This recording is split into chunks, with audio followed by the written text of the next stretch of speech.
Before I died, I discovered the ultimate truth. Part 1. The crash.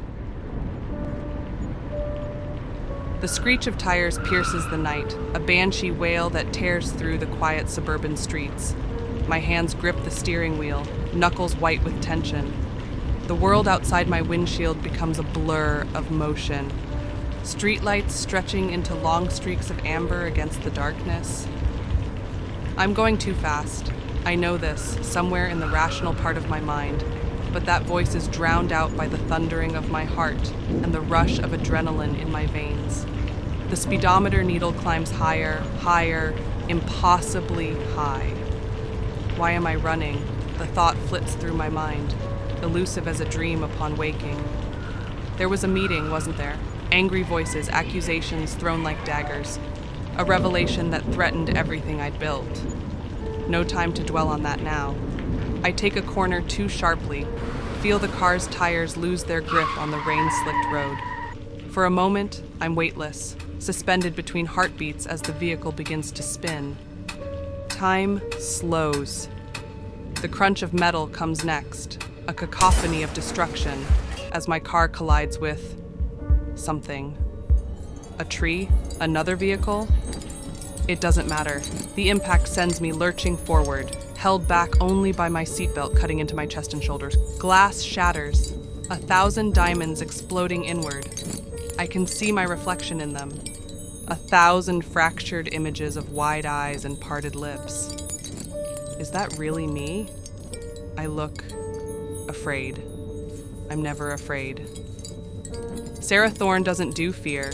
She causes it in others. But now, as my world literally crumbles around me, I feel it. Raw, primal terror claws at my throat, threatening to burst out in a scream that never comes. The steering wheel presses against my chest, an unwelcome embrace. Pain blossoms, but it's distant, like it belongs to someone else. I try to move, to fight against the inevitable, but my body won't respond. I'm trapped in this moment, this breath between life and death. As the car continues its brutal dance of destruction, memories flash before my eyes.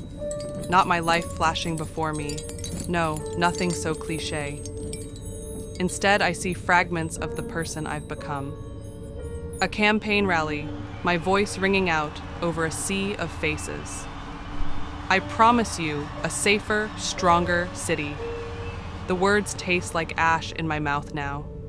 How many of those promises did I actually keep? A backroom deal? Shaking hands with a man whose eyes never quite meet mine.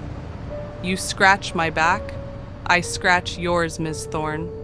The weight of the envelope he passed me, heavy with ill-gotten gains.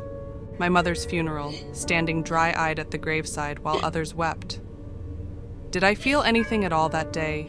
Each memory is a dagger of regret, slicing through the carefully constructed armor I've worn for so long.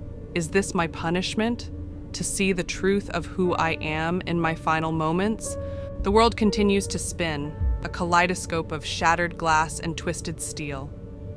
Time crawls to a halt, each second stretching into eternity. I can see a single drop of blood suspended in the air before me, catching the light like a morbid ruby. I want to close my eyes, to shut out the destruction around me, but I can't. Some force keeps them open, forces me to bear witness to my own undoing. As darkness begins to creep in, at the edges of my vision, a figure appears, tall, ethereal, shrouded in shadows. For a moment, I think it's a hallucination, a product of my trauma-addled brain. But then it moves, gliding towards me with impossible grace. I try to speak, to cry out, but no sound escapes my lips. The figure reaches out a hand, long fingers stretching towards me. In that moment, I know with absolute certainty that this is no rescuer. This is something ancient, something terrifying. This is my reckoning.